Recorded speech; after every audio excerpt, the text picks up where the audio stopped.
In 2013, in Los Angeles, a man named Daniel moved into a small apartment complex.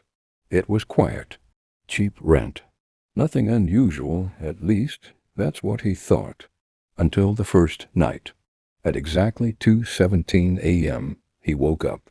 Not because of a loud noise, but because of a pattern. A slow, rhythmic tapping. Tap, tap, tap, coming from the wall next to his bed. At first, Daniel assumed it was just pipes. Old buildings make strange sounds. But the tapping didn't stop. It continued for exactly 1 minute. Then silence. The next night, 2:17 a.m. again. Same tapping, same rhythm, same duration. That's when it stopped feeling random. The next morning, Daniel asked the building manager, who lives in the apartment next to mine. The manager paused, then said something strange. No one. That unit has been empty for years. Daniel laughed it off. Then where's the sound coming from? The manager didn't answer directly. He just said, if you hear it again, ignore it. Of course, he didn't. That night, Daniel stayed awake, watching the clock, waiting. 2:17 a.m., right on time. Tap, tap, tap. But this time, he tapped back. Silence. For a few seconds, nothing happened. Then suddenly, tap, tap, tap. Faster. More aggressive. Like something had noticed him. Daniel's heart started racing. He stopped tapping. But the sound didn't. It continued getting louder, harder, closer, until it felt like something was hitting the wall from the inside. Then, it stopped. The next day, Daniel did something most people wouldn't do. He checked the empty apartment. The manager didn't want to open it, but Daniel insisted. Finally, the door was unlocked, and the moment it opened, a cold, heavy smell filled the air, like damp walls and something rotten. Inside, the apartment was completely empty. No furniture, no dust patterns, nothing, except the wall, the one connected to Daniel's bedroom.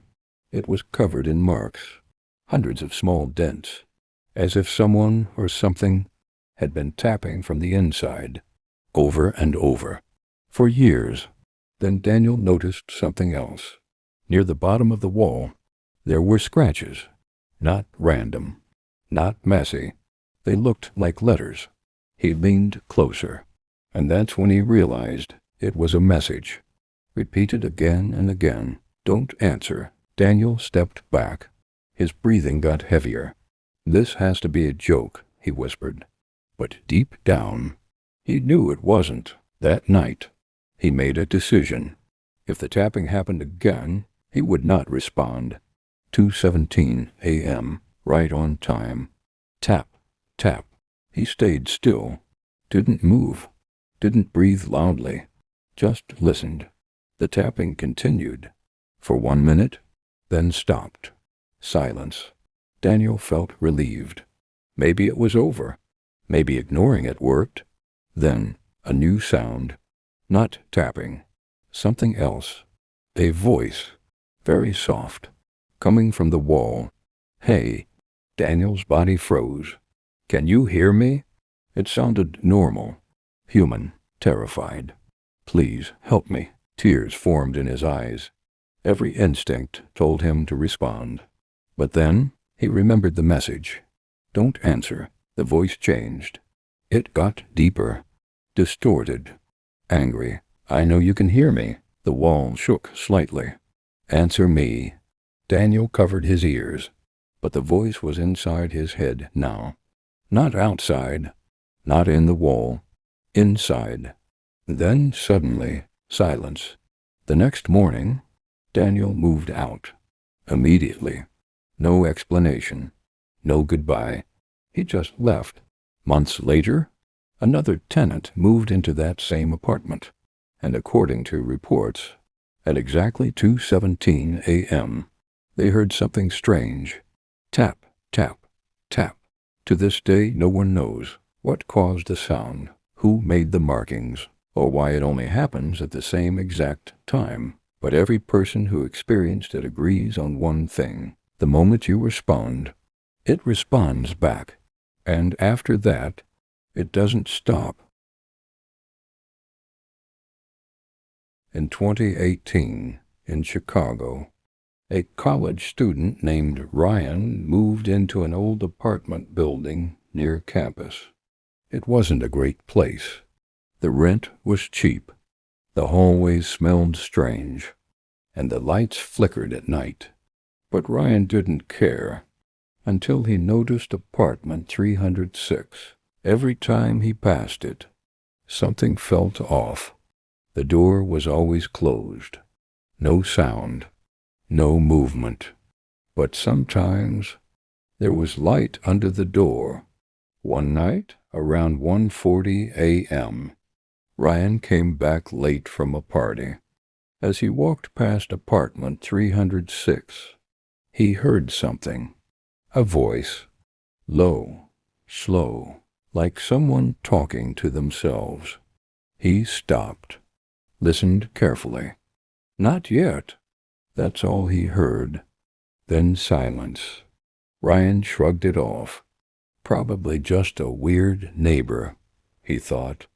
The next day, he asked his neighbor, "Hey, who lives in 306? The neighbor frowned. "No one." Ryan laughed. "I literally heard someone last night." The neighbor shook his head. "Dude, that apartment's been locked for years." Ryan felt a chill run down his spine. That night, he couldn't stop thinking about it. So he did something risky. At exactly 1:40 a.m., he stood outside apartment 306, waiting, watching, listening. Nothing. Just silence. He felt stupid. Turned around, and then, click, the sound of a lock unlocking. Ryan froze. Slowly, he turned back. The door of 306 was slightly open. Just a few inches. Dark inside. Too dark. No light. No movement. Just black. "Hello?" Ryan said. No response. His heart started pounding, but curiosity pulled him closer. He pushed the door open. It creaked loudly. Inside, the apartment was empty. No furniture, no decorations, nothing. Just bare walls, and a single chair in the center, facing the wall. Ryan frowned. Okay, this is weird. He stepped inside. The air felt heavy, cold, like stepping into a freezer. Then the door behind him slammed shut. Bang. Ryan jumped, ran to the door, tried to open it. Locked. From the outside. No. He banged on it.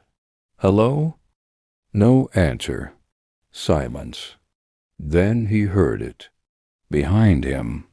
A voice. Very close. "You came in." Ryan turned around slowly.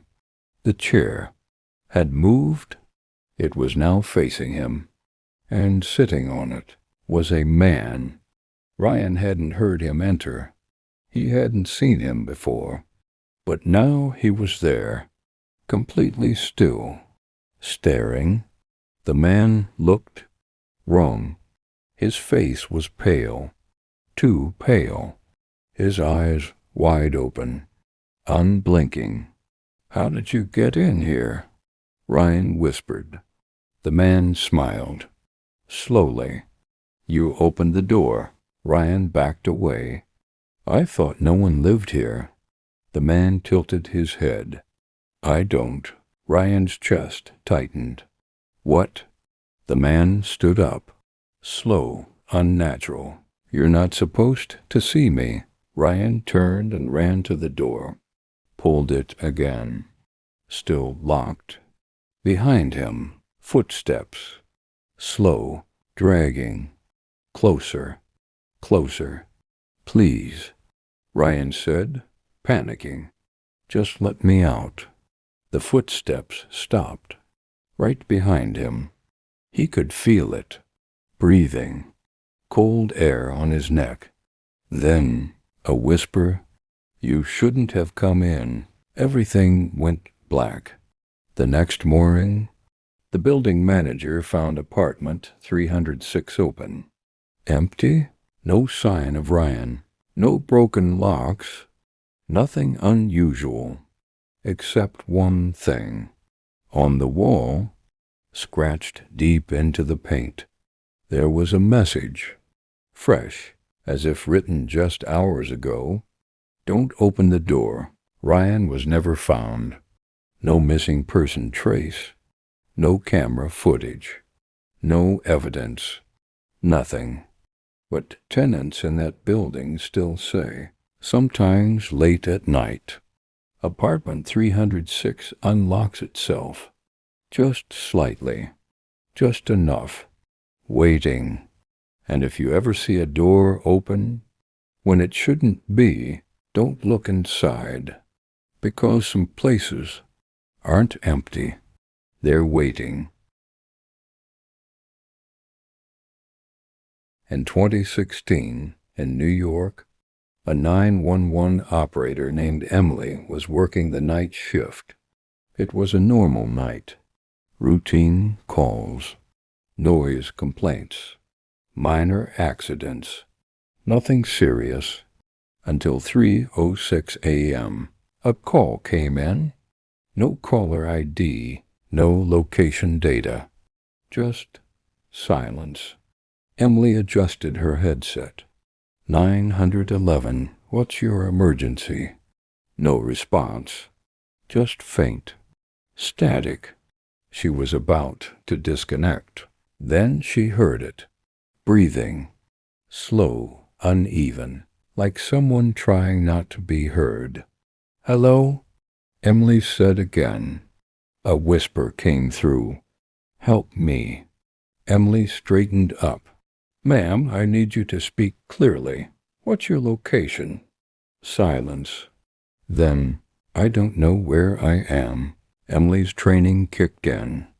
"Okay, listen to me. Stay calm. Are you in danger?" A pause. Then, "Yes." Her heart rate increased. "Can you describe what you see?" The line went quiet for a few seconds. Then the caller spoke again. "I'm in a room." Emily frowned. "What kind of room?" "A hotel room." "Do you know the name of the hotel?" "No." "Room number?" A long pause. Then, 911. Emily froze. "That's not possible," she said quietly. "Are you sure?" "Yes." Emily quickly tried to trace the call. Nothing. No signal origin. No GPS, like the call wasn't coming from anywhere. "Listen," Emily said, staying calm. "Are you alone in the room?" Silence. Then, "No." Emily's stomach dropped.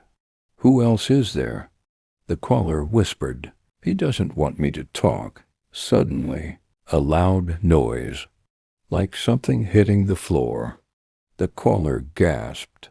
"He's coming." Emily's voice sharpened. "Lock the door. Hide. Stay on the line." Footsteps. Heavy, slow, getting closer. "Where are you?" Emily asked urgently. "I'm in the bathroom," the caller whispered. "Okay, stay quiet. I'm here with you." The footsteps stopped, right outside the bathroom door. Then, knock. 3 slow knocks. Emily felt chills run down her spine. The caller started crying silently. "He knows I'm here." Emily tried to keep her voice steady. "Listen to me. You're not alone. Help is coming." But she knew. She had no location, no address, nothing. Then the bathroom door handle started moving. Slowly, creaking. The caller gasped. "Please." Emily shouted. "Stay quiet. Don't make a sound." The handle stopped. For a moment, everything was silent. Then a voice. A man's voice. Deep, calm, right next to the phone. "She shouldn't have called you." Emily froze. "Who is this? Identify yourself," she demanded. No response, just breathing. Then the line went dead. Emily sat there, frozen, staring at her screen. Call ended. No trace. No record. Nothing. She reported everything. Police checked nearby hotels. No missing persons. No reports. No room 911. Nothing. The case was closed. Unexplained. But Emily couldn't forget. Every night, she thought about that call, that voice, that room. 3 weeks later, 3:06 a.m., another call came in. Unknown number. No location. Emily hesitated, then answered. 911. What's your emergency? Silence. Then breathing. Her hands started shaking. "Hello," she whispered. Then she heard it. Her own voice. From the other end. 911, what's your emergency? Emily dropped her headset. "No, that's not possible." The voice continued. Perfect. Exact. Her voice. Then a whisper. Right into her ear. "Now I know where you are." The line disconnected. The room went silent. The next morning, Emily didn't show up for work. Her apartment was empty. No signs of struggle. No forced entry. Nothing. Except one thing. On her desk, her phone. Still on. Still recording. And on the last audio file, you can hear a call. Time stamp 3:06 a.m. Emily's voice. Answering. 911, what's your emergency? Then a second voice. Right behind her. Whispering. You shouldn't have picked up. In 2020, in a small town in Ohio, a night security guard named Marcus worked alone in an office building. The job was simple. Walk the halls. Check the cameras. Stay awake. Nothing ever happened. Until one night, at exactly 2:44 a.m., Marcus noticed something strange on the security monitor. Camera 7 was moving, not glitching, moving, slowly, like someone was holding it. But that wasn't possible. All cameras in the building were fixed, mounted, impossible to move. Marcus leaned closer. On the screen, the camera was showing a hallway, but not one he recognized. It looked like the building, but older, darker. The walls were dirty, the lights flickering. "This has to be a system error," he muttered. Then the camera stopped moving and pointed at a door with a number on it. 104. Marcus frowned. "There's no room 104, he said out loud. The building only had offices, no numbered rooms. Suddenly, the door on the screen opened, slowly, creaking. Inside, darkness, complete black. Then, something stepped out. Marcus froze. He couldn't see it clearly. Just a shape, tall, too tall. Its movements were wrong. Not human, not natural. The thing turned. and looked directly into the camera. Marcus felt his chest tighten, because somehow he knew it was looking at him. The screen flickered, and suddenly the view changed. Now the camera was inside room 104, facing the door, as if waiting. Marcus grabbed his flashlight. "This isn't real," he said, but his voice didn't sound convincing. He left the security room, walked into the hallway. Everything looked normal, clean, bright. No room 104, just offices. He walked slowly, checking each door. 101, 102, 103. Then he stopped. At the end of the hall, there was a door, one he had never seen before. A metal door, with faded numbers on it. 104. Marcus stepped back. That wasn't here before. His breathing got heavier, but curiosity pulled him closer. The door was slightly open, just like on the screen. Dark inside.